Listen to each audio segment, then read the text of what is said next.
Bismillah, Assalamualaikum warahmatullahi wabarakatuh. Alhamdulillah wassalatu wassalamu ala nabiyyina Muhammadin wa ala alihi wa sahbihi wa sallama tasliman katsira. Di antara nikmat Allah bagi umat Islam adalah diturunkannya Al-Quran sebagai wahyu bagi Nabi Muhammad sallallahu alaihi wasallam. Allah berikan kebaikan yang sangat banyak bagi ahlul Quran, baik pembacanya, yang mempelajarinya, yang mengajarkannya, dan yang beramal dengannya. Allah berikan keutamaan yang besar pula bagi ahlul Quran, baik di dunia maupun di akhirat. Maka mari kita perinci 2 poin di atas dalam pembahasan ini. Yang pertama, keutamaan di akhirat. Allah siapkan balasan terbaik bagi ahlul Quran. Allah berikan kabar gembira bagi ahlul Quran di surat Fatir ayat 29-30 yang dijuluki oleh para ulama sebagai ayatul Qura. Ayat yang khusus menjelaskan keutamaan para pembaca Al-Quran. Allah berfirman, Innal ladhina yatsluna kitaballahi wa aqamus salata wa anfaqu mimma razaqnahum sirran wa alaniyatan yarjuna tijaratan lan tabur liyuwafiyahum ujurahum wa yazidahum min fadlih innahu ghafurun syakur. Sesungguhnya orang-orang yang selalu membaca Al-Quran, mendirikan sholat, dan menginfakkan dari apa yang dirizkikan secara rahasia atau terang-terangan, mereka mengharapkan perniagaan yang tidak akan pernah merugi, agar Allah menyempurnakan pahala untuk mereka dan memberikan tambahan dari keutamaannya. Sesungguhnya Dialah Maha Pengampun, Maha Mensyukuri. Di sana Allah memberikan kabar gembira berupa 2 hal, yaitu Allah sempurnakan pahala bagi pembaca Al-Quran, lalu ditambahkan keutamaan khusus bagi ahlul Quran. Hal ini sebagaimana dijelaskan Rasulullah dalam hadis Aisyah radhiyallahu anha.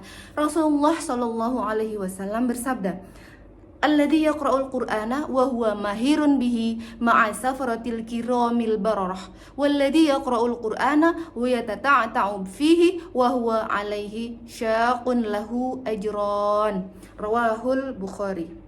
Orang yang membaca Al-Quran dan dia mahir, kedudukannya bersama as-safarah al-kiram al-bararah, yaitu malaikat pencatat yang taat. Sedangkan orang yang terbata-bata mendapatkan 2 pahala. Hadis riwayat Bukhari.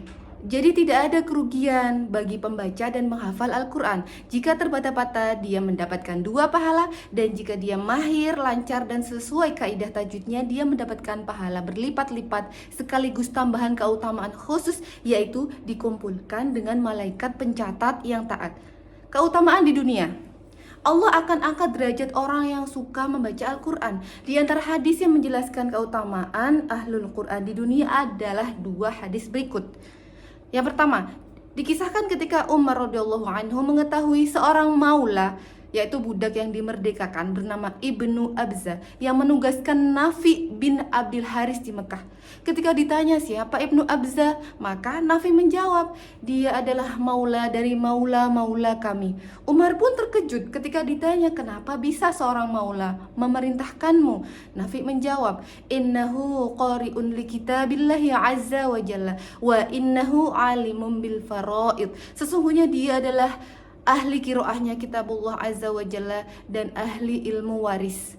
Mengetahui itu Umar berkata, adapun Nabi kalian sungguh telah bersabda, Innallaha yarfa'u bihadzal kitabi aqwaman wa yad'u bihi akharin. Sesungguhnya Allah mengangkat dengan kitab ini Al-Quran sejumlah kaum dan merendahkan dengannya kaum-kaum lain.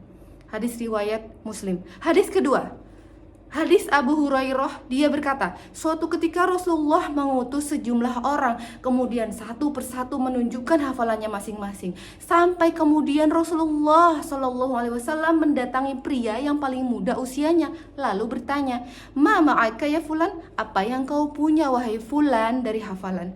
Dia berkata, Ma'i kada wa kada wa suratul Baqarah, aku hafal ini dan surat Al-Baqarah. Rasulullah terkaget dan bertanya, Ama'aka suratul Baqarah? Apakah kamu benar-benar hafal surat Al-Baqarah? Dia menjawab, Naam. Ya. Rasulullah bersabda, Idhab fa anta amiruhum. Pergilah dan kamu jadi pemimpin mereka. Hadis riwayat Tirmizi, hadis hasan.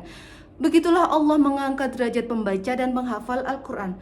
Allah jadikan baginya kedudukan yang tinggi di tengah-tengah manusia. Tak lupa juga untuk kita selalu mempelajari dan mengajarkan Al-Quran semampu kita. Dengan mempelajari dan mengajarkan Al-Quran, Allah jadikan pelakunya sebagai orang-orang terbaik di tengah-tengah manusia.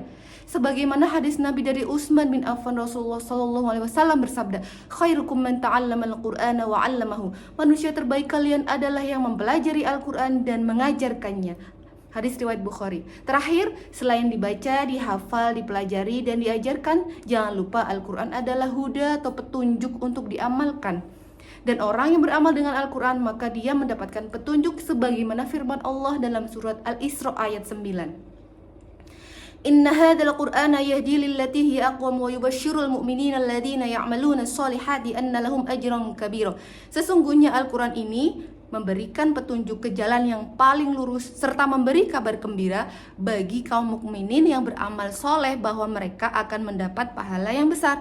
Dan bagi orang yang beramal dengan Al-Quran akan diberikan mahkota bagi kedua orang tuanya, sebagaimana hadis Nabi dari Mu'az bin Anas, beliau bersabda, "Man qara'al Qur'ana wa 'amila bima fihi ulbisa waliduhu tajan yaumil qiyamah.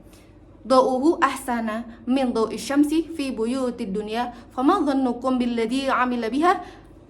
Rawahu Abu Daud. Barang siapa membaca Al-Quran dan beramal dengan isinya, dipakaikan kepada orang tuanya mahkota di hari kiamat. Cahayanya lebih indah dari cahaya matahari di rumah dunia. Maka apa pendapat kalian bagi orang yang beramal dengan ini? Hadis riwayat Abu Daud. Semoga kita termasuk orang yang gemar membaca, mempelajari, mengajarkan, beramal dengan isi Al-Quran, sehingga kita mendapatkan apa yang Allah janjikan berupa diangkat derajat kita di dunia dan disempurnakan pahala yang banyak dan tambahan keutamaannya untuk kita di akhirat. Wassallallahu ala nabiyyina Muhammadin wa ala alihi wa sahbihi wa sallama walhamdulillahi rabbil alamin. Wassalamualaikum warahmatullahi wabarakatuh.